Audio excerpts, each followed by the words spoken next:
Welcome back. It is about that time again. It's Magic 2013, and we are playing a little bit of Magic 2013 because the deck pack 2 just came out yesterday. It actually came out 2 days ago for PlayStation 3 users. I don't know why, because I'm not gonna talk. I'm not gonna trash talk. At all. I just don't see why they put it out on different days, but whatever. I mean, Xbox tends to get the Call of Duty releases a month early, so I guess we can live with a little bit of differentiation the other way. But I like my Magic, so I don't see why I should wait a day. Anyways. In this, I've made a few videos about it, and you should know by now that the 2 decks that are out are Berserker Rage, the red-green one. That is, you see, I've unlocked nothing in this deck, but I think about sometime during tomorrow or the day after, I should have unlocked the entire deck. As you probably know, I unlocked these cards manually. First of all, because they don't release the deck keys on Steam immediately for the new decks, and second of all, just because I like to get to know the deck. I like to be surprised by how the deck kind of evolves when you unlock the different cards and start building it and so on. And I also like the frustration. I don't like the frustration immediately when I'm unlocking the cards. I like the frustration afterwards, because it gives me a sense of what works and what doesn't work in the deck. Anyway, the first deck that I want to show you is Grim Procession, and I've talked a little bit about it before. I even have a few videos also coming today. One that I haven't recorded yet, which will showcase some random matches into Magic 2013, and I have some, well, not Grim Procession matches, but a cockatrice video of me playing against a subscriber, where both of us are playing Orzhov decks, which this is an Orzhov deck, just like this is a Gruul deck. And if you don't know what that means, it basically means that in Ravnica, this city that you see in the background, very timely, very opportunely, is an ecumenopolis, as I've said so many times before, which means a city, a world covered in city. And the Gruul are kind of like the odd men out. They are kind of like the Dimir in a different sense, but they were charged with everything that was natural, keeping the ecological whatever, like the life, everything organic that hasn't been manipulated. They weren't charged with maintaining that and so on. But as the city grew and kind of covered the entire planet, there were less and less areas for them to roam in and to rule over, or to govern in a sense. So they've become kind of like the anti-guild. In that sense. More about that in the next video, or in the Berserker Rage video. But the Orzhov are a mixture between a mob mafia kind of situation, a religious cult, very, very organized. They are bankers, brokers, and they are very, very much made up of ghosts and undead and holy and unholy things in some kind of spiritual conjunction. So you'll see lots of religious themes in the deck. You'll see lots of themes that has to do with spirits and has to do with fettering people to an eternal afterlife, using souls as currency and that stuff. So let's I don't know how long I've been chattering on but let's just jump into the deck manager and see what I'm running. First of all, straight off the bat, you'll see this. I'm running a Terramorphic Expanse. Well, Multi, have you entirely abandoned all your principles? Well, yes and no. I like to draw my lands when a deck encourages me to, because there are so many very, very expensive cards, and for this deck to run greatly, you need to make it to land drop 7, or at least land drop 5 or 6 fairly early on. So yeah. But you'll see something that's a trend in most of the newer decks, at least in the decks released in the deck pack, is that with or without the Terramorphic Expanses, you have 21 basic lands rather than 20. And that's a huge difference maker, because that means that you are going to draw a land earlier, and that you have fewer creatures, or spells that you could put into the deck in total. So that makes the land distribution a little bit better. And by running 1 or maybe 2 even Terramorphic Expanses, you make that mana distribution way better. So far, unlocking these cards, I've been mana screwed way less than average. Way less. So it feels as if I get to draw a lot of lands, and sometimes the land screwage has been vice versa. I've been land flooded, so I think this is a fairly decent build. But as I've said in all my other Ravnica build videos, deck build videos, this is not something akin to Weapons of Mass Destructions or Weapon of Mass Gaming, sorry, deck build guides. It's not their 6060. This is not my version of it. It is not my deck tech video. This is me showing which cards are in the deck and what kind of build I'm running from the get-go. And I haven't, at this point, I haven't tested this online. This is just my instinctual whole deal, putting this deck together, just testing out, does this seem reasonable for me? And then maybe after having tested it online for a number of times, I start making some adjustments to it.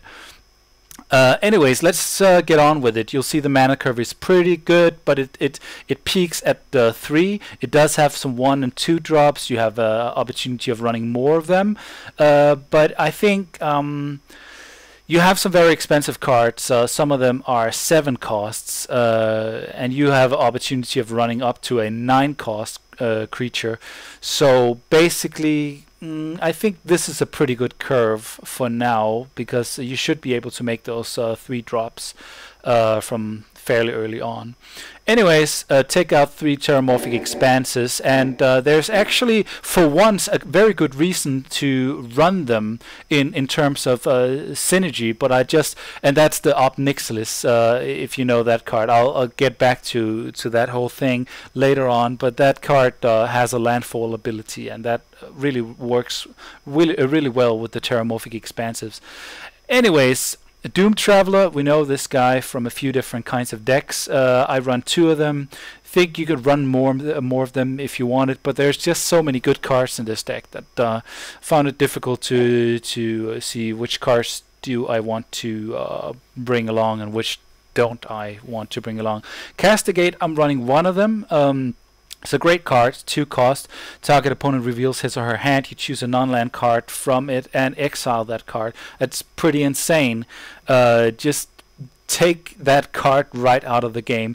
The reason I'm not running 2 of them is that I don't have any other, aside from this card, I don't have any other opportunities of controlling my opponent's hand. So I'm just running 1 of them for now. I might take it out entirely, but it is to give me some information, which might be useful, which might not be useful.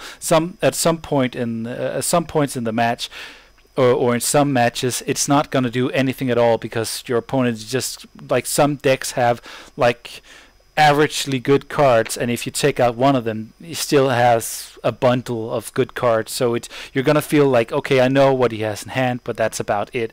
And that's pretty. It can be very, very useful. It can be. It can be a difference maker, definitely. But I think so far I have too many good cards that I don't want to get rid of.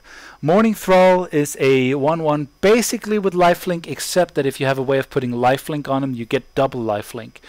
It's a 2-cost 1/1 with flying. Yeah, it's not that good. I took out both.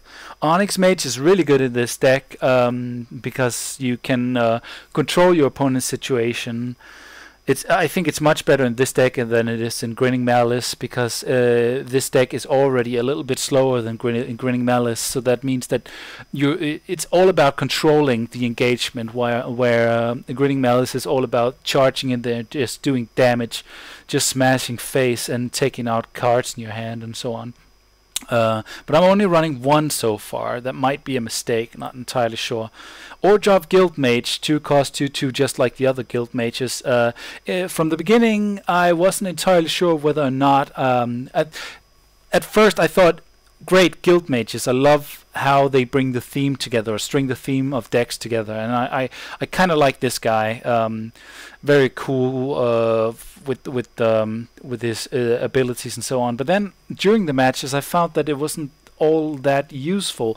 There wasn't too many synergetic effects with gaining life or having all players lose life. So yeah, I mean, ended up taking them out because they weren't doing too much for me. Midnight Haunting, the only synergetic effect you have with spirit creature tokens is with that angel that brings spirit creatures back from the graveyard. And this guy, or these spirit tokens, just they disappear when they go to the graveyard.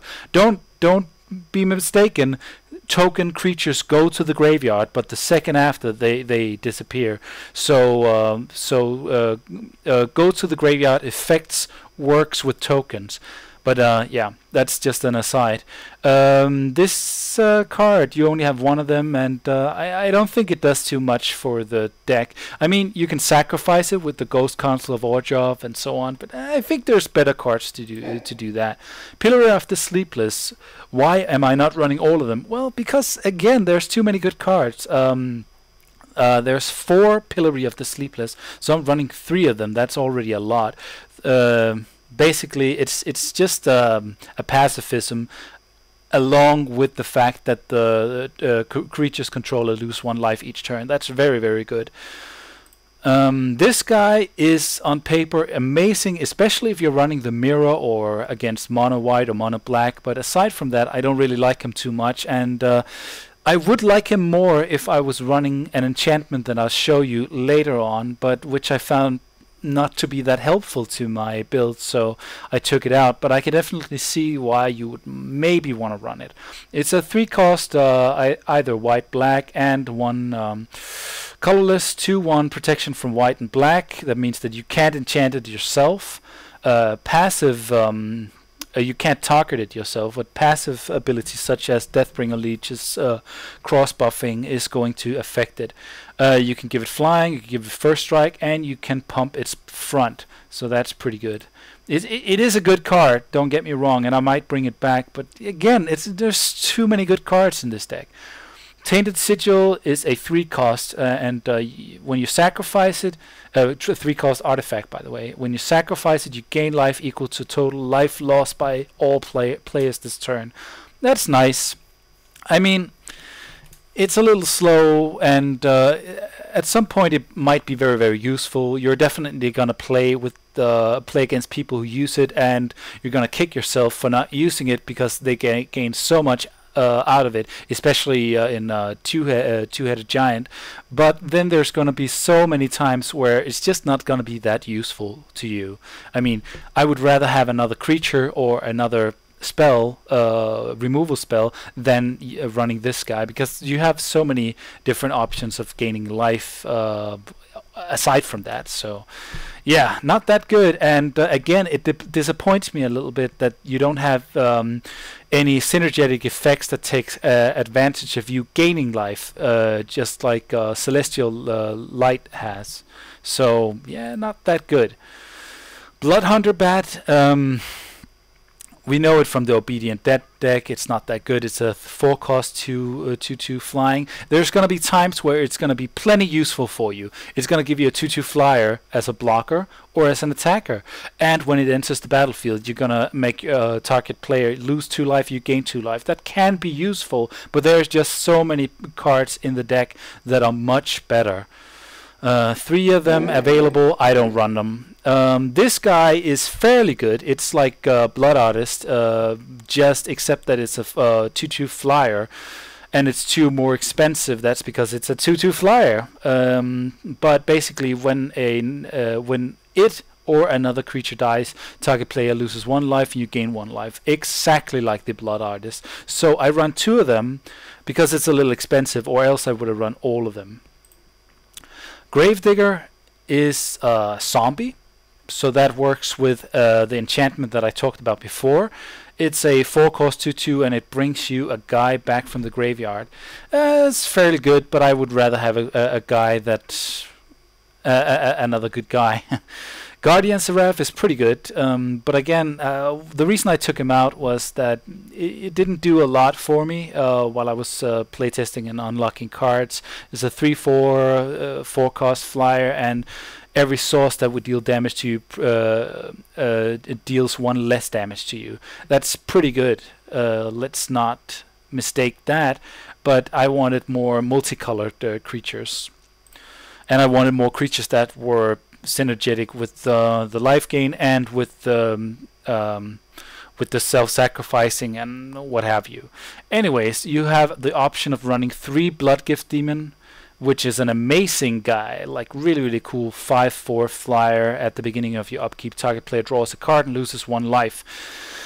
I just need the 2, but you have the option of running 1 more. Obnixilis, there he is. If you run this guy, and I can see why you would, it's just such a great creature. It's a 5-cost 3/3, and with a landfall ability. Whenever a land enters the battlefield under your control, you may have target player lose 3 life. If you do, put 3 +1/+1 counters on Obnixilis the Fallen. I could not fault anybody for running it. I'm still questioning my own sense of judgment for not running it, but if I'm running this card, I would also have to run a lot of Terramorphic Expanses. That means take out one card for the Obnixilis, take out 3. I would say take out 3 other cards for the Terramorphic Expanse, and I think there's other ways to run this deck that benefit my playstyle a little bit more. Plus, he's easy to take out, so don't put all your eggs in a basket. And if you lay this guy, start getting him to a point where he's a 9/9, you think, I have a Terramorphic Expanse in hand, and that's gonna make him huge, and then your opponent has a removal spell and sad face. So don't put all your eggs in a basket, and this guy is just ripe for holding eggs. He's such a basket. Anyways, Shepherd of the Lost is pretty good. It's a little expensive for my taste though, and it's not multicolored, which also, like, you'll see once I come to the cards that I actually do run, that why I'm so adamant about the dual colored thing. Anyways, Shepherd of the Lost, 5-cost 3/3 flying, 1st strike vigilance. It's a pretty good card, but it does nothing special for this deck. Soul Feast, still thinking about putting it back in, maybe taking out the other Castigate and putting this back in. It's a little expensive, but it gives you 4 life, and your it takes 4 life from your opponent and gives you 4 life. Pretty good, definitely pretty good. But it's also a little like, okay, I did that, fine. What next? And for 5, I mean, why not make it 6 and then run a Corrupt instead? Of course, Corrupt is only swamp, so yeah, I see your point, Multi. Anyways, here's the guy that I talked about in connection with the zombies, or here's the enchantment. It's a 6-cost enchantment, Necromancer's Covenant. And when it enters the battlefield, exile all creature cards from target player's graveyard. That's yours or that's your opponent's. Then put a 2/2 black zombie creature token onto the battlefield for each card exiled this way. Zombies you control have lifelink. That's all nice and all, but every time I got to play this, my opponent was dead the next turn anyway. So it doesn't really do too much for me. And if I can draw a cheaper spell instead, a removal or a creature that I can drop early on, I think I gain a little bit more traction or a little bit more mileage out of that. Here's another card that I hate myself for not bringing along. I loved this card when I first read it, but it hasn't done anything for me yet, because I don't end up with a side that's just decked with creatures, so I don't have too many creatures to run. I do have some significant creatures, and at the point that I drop this guy, I'm already winning, or he's getting killed immediately. So again, the whole thing about eggs in a basket, this guy is another basket. Flying, lifelink, fucking amazing. 7 cost 5/5 flying lifelink. Sacrifice a creature. When you do that, put X +1/+1 counters on Vishkal Blood Arbiter, where X is sacrificed creature's power. Remove all +1/+1 counters from Vishkal. That's another ability. Target creature gains -1/-1 until end of turn for each +1/+1 counter removed this way. It's a very, very good control card, but it's extremely late game and it's extremely easy to deal with. And the fact that it's a vampire, not a spirit, makes it difficult to bring back unless you're running Depth's Knell. And I'm running both Depth's Knell, but still, I don't know. Here, oh, damn it. Here's another expensive card, Sanguine Praetor. It's a fucking 8 cost, 7/5, and its ability is a little. It's good, it's not amazing. For 1 mana, sacrifice a creature, destroy each creature with the same converted mana cost as sacrificed creatures. That might be good, but you might also end up in a situation where your creatures are too small or too big to actually use against, like, I mean, it's good against token decks because you could just, if you can produce a spirit token, you just sacrifice a spirit token and just wipe your opponent's side of tokens, but still, it's very situational. Here's the final card that I don't remove, that I don't play, and it's also the most expensive card in the deck, and it's also the last card you unlock. Blazing Archon, flying, creatures can't attack you. 5/6. I think it might actually be a. I believe it's from the original Ravnica set, not from Guild Pact and not from Dissension, which tells me that it's originally a Boros card. Not entirely sure. Anyways, creatures can't attack you. It's a 5/6 flyer for 9, but creatures can't attack you. That's fucking amazing. Until you have a what's it called? Whatever. 1 removal spell. It's 1 removal spell away from being the worst purchase that you've ever made. 9 mana, and then it's done. Like the next turn, or the same turn, or it can be countered, or whatever. Because when you're gonna drop this, if you have 9 lands down, you're not gonna have 3 more lands to deal with a mana leak. So yeah. Anyways, it's too much of an X in a basket deal, and I already have too many expensive cards in this deck. You see 6/5 cost and 3/6 or above. Anyways, run 1 Terramorphic Expanse. Take a look at it. Take a look at it. Take a look at it. Fucking bastard card. But yeah, it works. It works for getting me that 1 singular land, and I guess it's decent in this deck, because you really need to get up to land drop a lot. Doom Traveler, run 2, sorry. Edge of the Divinity is probably in some ways the weakest of the auras from Shadowmoor and Eventide that we see in these Ravnica decks, except that it's really, really cheap. its abilities is not +1/+1 for one color creature, +1/+1 for another color creatures, and two different really cool abilities. It's just +1/+2 or +2/+1. It's actually for 1 mana you get an unholy strength and a holy strength in one, as long as your creature is dual colored. See, that's one of the reasons that I like to run a lot of dual colored creatures, because this card makes my side a lot more impressive for 1 mana. So I run 2 of those, run a reanimate. It's really nice. You have a lot of lands to gain those big creatures back that your opponent got rid of. So yeah, use or run 1 castigate. Already talked about it. Run 1 Onyx Mix. Already talked about it. Here's a really cool card, which is both a buffer and a debuffer for your opponent's creatures. Cross buffing for your side, cross debuffing for your opponent's side, not by much. It's a +1/+1 to all your creatures, -1/-1 for all your opponent's creatures, but that makes for a +2/+2 difference in your favor. It's also a removal spell for all the 1 toughness creatures in play. So that's going to be huge. That is going to be really huge to get rid of your invisible stalkers. So use it wisely. Use it exactly at that moment where your opponent decides to cast an aura spell on his invisible stalker and just wipe it out. So you get rid of the enchantment or the aura and the invisible stalker, which has hexproof. So yeah, it's a 2-cost, really cool multi-purpose instant spell.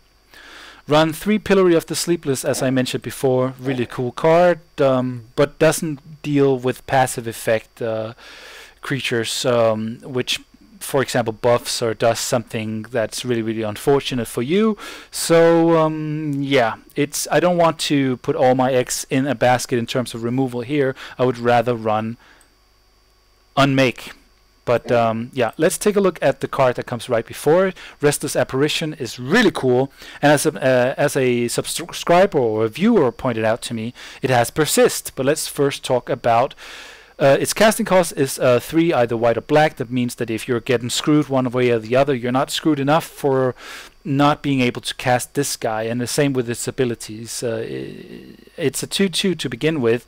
When it dies, it comes back into play with the Persist ability as a 1/1, but it has a really cool ability that makes great use of the mana that you have on board. If you have no spells, you can turn it into a 5/5. When it comes back persisting, you can turn it into a 4/4 until end of turn. So really cool card, and it makes for a really impressive board presence early on in the game. Yeah. Unmake, I run all 4 of them. Read my lips, all fucking 4 of them. It's the best removal card there is. Of course, it does take away from your ability to take those creatures that you exiled from your opponent's graveyard, but still, it's such an amazing card, and it's an amazing removal, which also deals with the dual colored casting costs, so that if you're getting land screwed one way or the other, it's not going to be a problem. It's a really good removal card, and it's going to mess up your opponent, the kind of opponent who runs the kind of deck where he has cards coming back to him, like with the Golgari, or where he takes advantage of his graveyard. So Obedient Dead to some extent. What else? Born of Flames and so on and so forth. Really cool card. Run both Vampire Nighthawks. It's a great board presence, and I don't think there's a deck where you can run it where you wouldn't run it. It's just such an amazing card. 2/3 flying, Death Touch, Lifelink for 3 is simply just it's just so cheap. It's a coupon for a really expensive creature, but you get it for free or for cheap. Vindicate, you can run one of them. I run one of them because it's just great for destroying whatever you need to destroy. Destroy a land early on, destroy to slow your opponent down severely, destroy an artifact, destroy an enchantment, destroy an aura, which is also an enchantment, destroy a creature. It's great. Damnation is really good.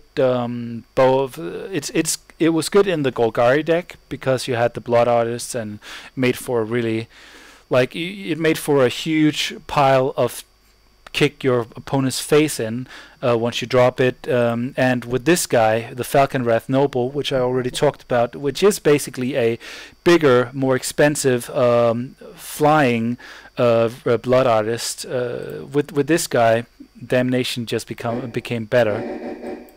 Here's a really, really awesome card. It's the second to last card that you unlock. Ghost Council of Orzhov. It's a 4-cost legendary creature. Spirit, spirit, spirit, spirit, spirit. Keep it in your mind when we move on. But spirit, it's a 4-cost for 4/4. Sorry, it's a 4/4 for 4. Amazing card. When it enters the battlefield, target opponent loses 1 life and you gain 1 life. You might think, if you fail to read on, if you thought the last part of the text was just it's just flavor citations,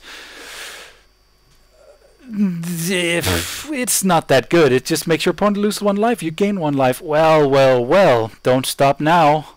For 1, you can sacrifice a creature, exile this guy. Why would you exile it? Because you return it to the battlefield under your control at the beginning of next end step, which is your next turn or your opponent's next turn. End step. And it comes back into play. That means that if it's targeted and about to be killed, you just exile it, bring it back. When it comes back, your opponent loses 1 life, you gain 1 life. You can keep doing that as long as you have creatures to sacrifice. Very, very good, especially with the Doomed Traveler. Here's another guy who's a spirit, or a gal. Keening Banshee, which is a 4-cost flyer. When she enters the battlefield, target creature gets -2/-2 until end of turn. It's not hugely significant unless you consider the fact that it's a spirit. It's a 2/2 flyer at that, but it's a very nice way of removing creatures that has regenerate. It's also a very, very nice way of surprising your opponent. So yeah, it's a very cool card to control the board positioning in a little bit with, and the fact that it's a spirit is going to come into play as well. Here's a guy that should have been a spirit, but which is not. Voracious Hatchling is actually one of the better cards in the deck. It's a 4-cost 6/6, but in reality it's a 4-cost 2/2 with lifelink. It comes into battle. It enters the battlefield with 4 -1/-1 counters. Hence, it's a 2/2 when it comes into play. But as soon as you start casting spells, white or black, it becomes bigger until it reaches the 6/6. So basically, drop this and drop.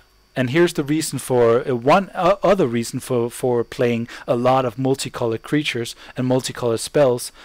If you cast the multicolored spells, you remove 2 -1/-1 counters. So that means that drop this guy. Next turn, your opponent swings in. You have enough mana to cast not a castigate. You have enough mana to drop or to exile his guy with an unmake, which makes this guy a 4/4, and you remove one of his creatures. So you get twice the value out of that. That's really, really good. And you end up very, very maybe in 1 turn, maybe in 2 turns, you end up with a 6/6 lifelink for 4. That is amazing. So I run both of them. Here's the reason that I'm really in love with the spirits in this deck. And if you saw my Stock of Eternal Vassalage deck speculation video for before we knew what the Orzhov deck or Grim Procession was going to look like, you would see that I think I also ran this card, and that was basically because I ran a lot of spirit creatures. So I think Wizards knew that spirits were going to be like a main theme of this deck, and you could kind of tell if you look through the Orzhov cards and so on that black and white, if there's something they have in common, it's that they have a lot of great spirit creatures, but they didn't take advantage of it enough, in my opinion. There's way too many demons and angels and zombies and whatever, but still enough good spirit cards for you to be justified in running Angel of Flight Alabaster. It's a 5-cost flyer 4/4, which isn't amazing, but the fact that you can at the beginning of your upkeep you can return target spirit card from your graveyard to your hand is pretty good. If you're lucky enough to have this guy down for an extended period, you'll be able to take advantage of it hugely with cards like, let me just see, what do we have? There's not a lot of them. There's this guy, Restless Apparition, 2 of them. There's oh, that's a vampire. There's this guy, which is really significant. This gal, which is a very cool card. And there are these 2, Divinity of Pride, which are also spirit cards and which are also very important to be able to bring back. Anyways, I run 2 Blood Gift Demon, as I said before, very important card. Here's another card that's really cool, which we know already. Deathbringer Leech is a 5 cost, and it cross buffs white creatures and black creatures, and with +1/+1 respectively. And if it's a dual color creatures in that in those colors, it cross buffs creatures of that ilk with +2/+2. Another good reason for running a lot of dual color creatures.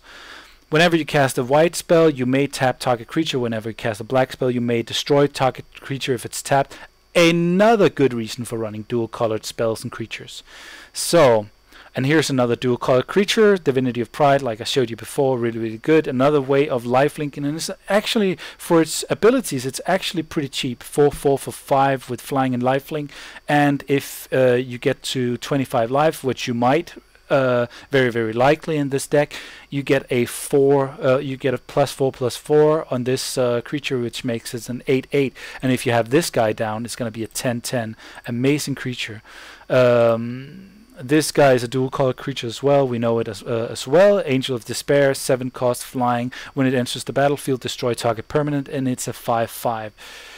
Pretty cool, not amazing. A little too expensive to be amazing, but it could be a significant, like, since you only have an option of running 1 Vindicate, this guy could be the other chance that you have of destroying an enchantment or an artifact that really destroys your life. Debtor's Knell is a card that we also know. I wouldn't run it in Exalted Darkness because it has a lot of land problems, and it has a whole different theme to it, but in this deck it's very good, very good. You can wipe your entire board, have this down, and then start rebuilding. You can pick and choose from your graveyard, pick and choose from your opponent's graveyard, bring a creature card from a graveyard onto the battlefield under your control each and every turn. Very good card. And for some reason you actually get those lands in this deck, contrary to Exalted Darkness. So good card, definitely, and I run 2 of them because I want to have one of them down. It works so synergetically beautifully with this deck, so even though it's entirely too expensive, it's very, very good. So that's my build. You see, I have slightly more creatures than spells. Those creatures have a lot of abilities to them, and like this is kind of like a Phyrexian maze, isn't that what it's called? Phyrexian labyrinth, I can't recall, but it gives you it gives you an extra, it draws you an extra card each turn. Like, that's one ability. This guy is destruction and removal on a stick. Destruction on a stick. This is bounce from your graveyard on a stick, basically. Removal. This is direct damage to your opponent and life gain. Direct damage to your opponent and life gain. So on and so forth. There's so many, like, there's almost no cards without abilities. Like, this gives you an extra creature.